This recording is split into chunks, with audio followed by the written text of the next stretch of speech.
Drew, could you have imagined maybe like 6 months ago that you would pick Kentucky given the way that these things are working out with them? Yeah, 6 months ago I definitely didn't think I'd be putting on the UK hat here. Everyone's heard the stories about the old staff, but they did a complete 180, and obviously you can see that by me committing to them today.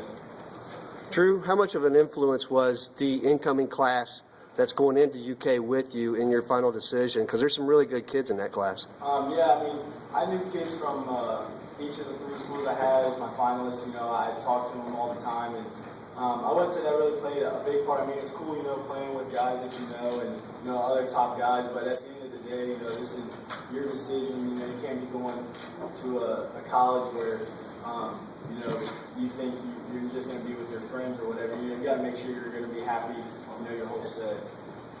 Drew, when did you tell Coach Stoops, and what was his reaction? I stayed out of Who knows now? Can you talk also about Neil Brown and what sort of impression he made on you? Coach Brown, they came in right away when they got the job, and it was like 2 days later, they came to see a basketball game, and then, they came and watched me throw and offered me that night. So it was within like a week or two, right when they got the job, when they offered me. So, Coach Brown is just a great guy, and, I think his offense is going to do really well at Kentucky. We just got to get the playmakers there. What excites you most about playing for UK? Just the whole thing of being in your home state. I think that'd be cool.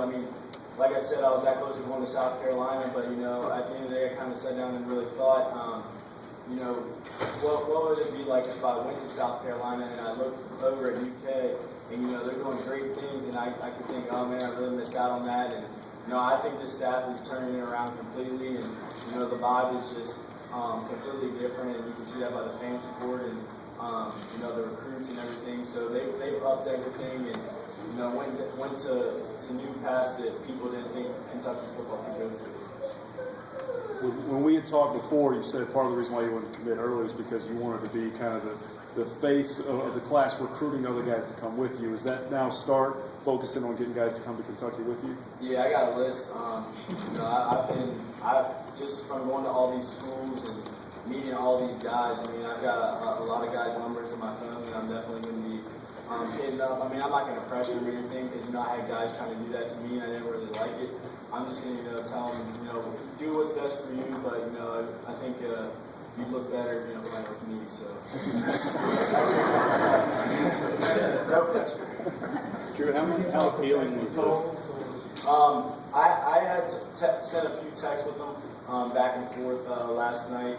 I've known Pat for a while. Obviously, he's from Kentucky, so we've been pretty good buddies, and he's been nothing but great to me. Supporting me and the decision and everything. So he's definitely been great. Drew, how appealing was sort of the stay at home and be a home state hero kind of thing? Yeah, it was kind of cool.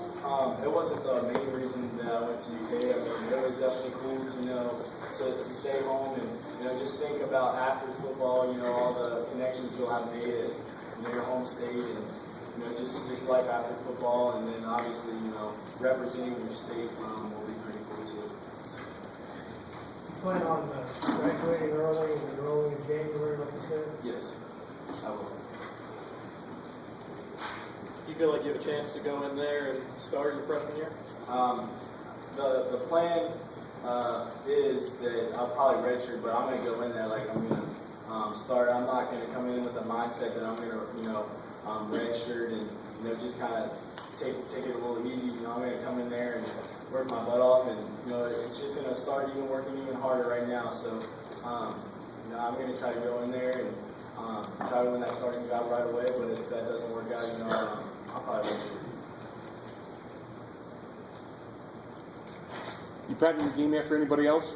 I wouldn't say one single person.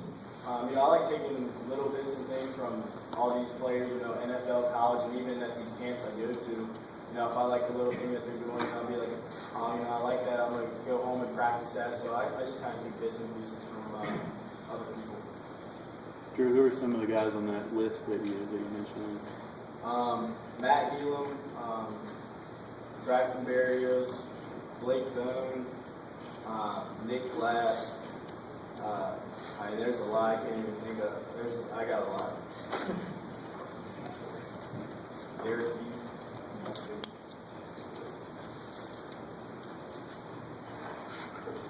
How are you feeling right now? What's going on in this guy? It's pretty crazy. You know, my chest, my heart was pounding when I was talking up here, and it feels good to get it off my chest. But like I said, you know, it's definitely hard to tell Coach Mangus and the staff at USC. You know, that was definitely really tough. Drew, there was a week where you were down on campus 2 or 3 different times during the spring. How big was the factor was that? Watching the rain observe, hear, just feel? Yeah, it was good to just to watch him practice because I had never seen the offense in person. I just heard about it and watched video from Texas Tech that he did show me. So it was good to see it in person. You know, it's really fast paced and a real high octane feel. So you know, I think they're going to do good. They just need some more playmakers in the wide receiver position and slots and running backs and all that kind of things. Which you know, I'm going to be going after. Does your offense here reflect any of the offense they run? Yeah, I mean, we run a lot of 4 or 5 wide here. We probably run it a little more than they do. But, I mean, we do a lot of things similar to what Coach Brown does. Drew, how big of a, I mean, you mentioned before that you had been a Kentucky fan growing up. I mean, how big of a fan have you been, and how much of that maybe would it play for to kind of, or how big a factor did that play? I mean, that really didn't play much of a factor, really, just because it was mainly a basketball fan. You know, I've always been a big supporter of UK basketball. And, you know, football, I've always been kind of a bandwagon guy. Whoever was good that year, I'd watch it and like it. You know, just, so I never really had a football favorite, so that didn't really play much into it. Did anybody from UK basketball talk to you during your recruitment? Yeah, they took me into Coach Cal's office on my visit when I went on the spring game, and I talked to Coach Antigua, and they took me on a tour of the whole basketball thing, which was pretty cool. What was Cal's pitch? Well, he was out recruiting, but they took me into his office, but I talked to Coach Antigua.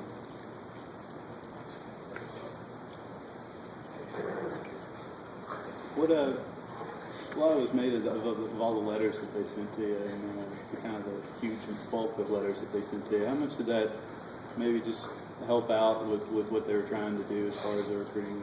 Yeah, you know, that was pretty cool. It just showed how much interest they had in me, and you know, it was definitely cool to open up a mailbox and be like, whoa. It was pretty cool. I mean, it wasn't the deciding factor why I went there or anything, but it was definitely pretty cool to know that they wanted me that bad.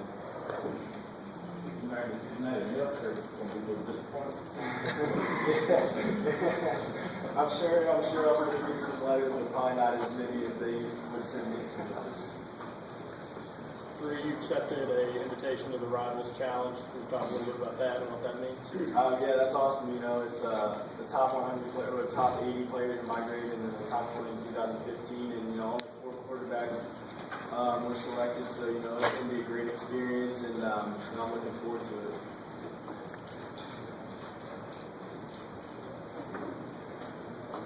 You said you had